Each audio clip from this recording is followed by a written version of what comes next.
Hi friends, welcome to my channel. ನೀವಿನ್ನೂ ನಮ್ಮ YouTube ಚಾನಲ್ಗೆ ಜಾಯ್ನ್ ಆಗಿಲ್ಲ ಅಂದ್ರೆ ವಿಡಿಯೋ ಕೆಳಗಡೆ ಕಾಣ್ತಿರೋ ರೆಡ್ ಸಬ್ಸ್ಕ್ರೈಬ್ ಬಟನ್ ಕ್ಲಿಕ್ ಮಾಡಿ ಹಾಗೂ ನಮ್ಮ ಎಲ್ಲಾ ವಿಡಿಯೋಗಳನ್ನು ಮೊಟ್ಟ ಮೊದಲನೇದಾಗಿ ನೋಡೋದಕ್ಕೆ ಪಕ್ಕದಲ್ಲಿರೋ ಬೆಲ್ ಐಕಾನ್ ಕ್ಲಿಕ್ ಮಾಡಿ.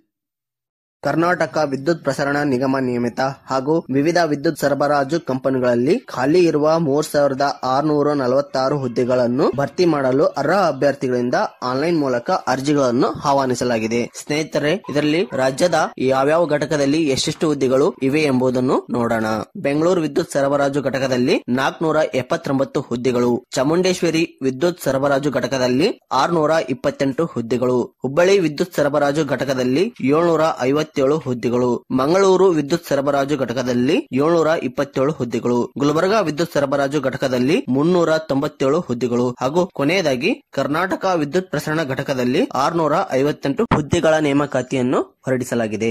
ಮುಂದಿನ ಹಂತದಲ್ಲಿ ಹುದ್ದೆಯ ಹೆಸರು ಮತ್ತು ವೇತನ ಶ್ರೇಣಿಯ ಬಗ್ಗೆ ಮಾಹಿತಿಯನ್ನು ಪಡೆಯೋಣ.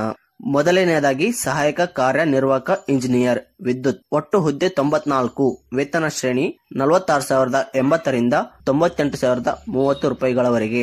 ನೆಕ್ಸ್ಟ್ ಸಹಾಯಕ ಇಂಜಿನಿಯರ್ ವಿದ್ಯುತ್, ಒಟ್ಟು ಹುದ್ದೆ 505, ವೇತನ ಶ್ರೇಣಿ 41,130 ರಿಂದ 72,920. ಸಹಾಯಕ ಇಂಜಿನಿಯರ್ ಸಿವಿಲ್, ಒಟ್ಟು ಹುದ್ದೆ 28, ವೇತನ ಶ್ರೇಣಿ 41,130 ರಿಂದ 72,920. ಕಿರಿಯ ಇಂಜಿನಿಯರ್ ವಿದ್ಯುತ್ ಹಾಗೂ ಕಿರಿಯ ಇಂಜಿನಿಯರ್ ಸಿವಿಲ್, ಕಿರಿಯ ಇಂಜಿನಿಯರ್ ಒಟ್ಟು ಹುದ್ದೆ 570 ಹಾಗೂ ಕಿರಿಯ ಇಂಜಿನಿಯರ್ ಸಿವಿಲ್ ಒಟ್ಟು ಹುದ್ದೆ 28, ವೇತನ ಶ್ರೇಣಿ 26,270 ರಿಂದ 65,020 ರೂಪಾಯಿ. ಕಿರಿಯ ಆಪ್ತ ಸಹಾಯಕ ಒಟ್ಟು ಹುದ್ದೆ 63, ವೇತನ ಶ್ರೇಣಿ 22,920 ರಿಂದ 56,320. ಕಿರಿಯ ಸಹಾಯಕ ಒಟ್ಟು ಹುದ್ದೆ 360, ವೇತನ ಶ್ರೇಣಿ 20,220 ರಿಂದ 51,640. ಚಾಲಕ ದರ್ಜೆ ಹುದ್ದೆ, ಒಟ್ಟು ಹುದ್ದೆ 126, ವೇತನ ಶ್ರೇಣಿ 20,220 ರಿಂದ 51,640 ರೂಪಾಯಿ. ಕಿರಿಯ ಸ್ಟೇಷನ್ ಪರಿಚಾರಕ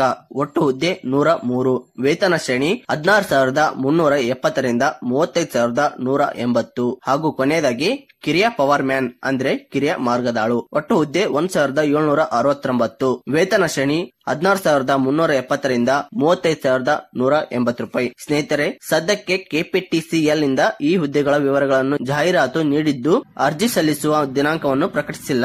ಮುಂದಿನ ಹಂತದಲ್ಲಿ ದಿನಾಂಕ ಮತ್ತು ಹುದ್ದೆಗಳ ವಿದ್ಯಾರ್ಹತೆ ಬಗ್ಗೆ ಮಾಹಿತಿ ತರುತ್ತೇನೆ. ಈ ವಿಡಿಯೋ ನಿಮಗೆ ಇಷ್ಟವಾದರೆ ಲೈಕ್ ಮಾಡಿ ಹಾಗೂ ನಮ್ಮ ಯೂಟ್ಯೂಬ್ ಚಾನೆಲ್ ಅನ್ನು ಸಬ್ಸ್ಕ್ರೈಬ್ ಆಗಲು ಮರೆಯಬೇಡಿ. ಧನ್ಯವಾದಗಳು.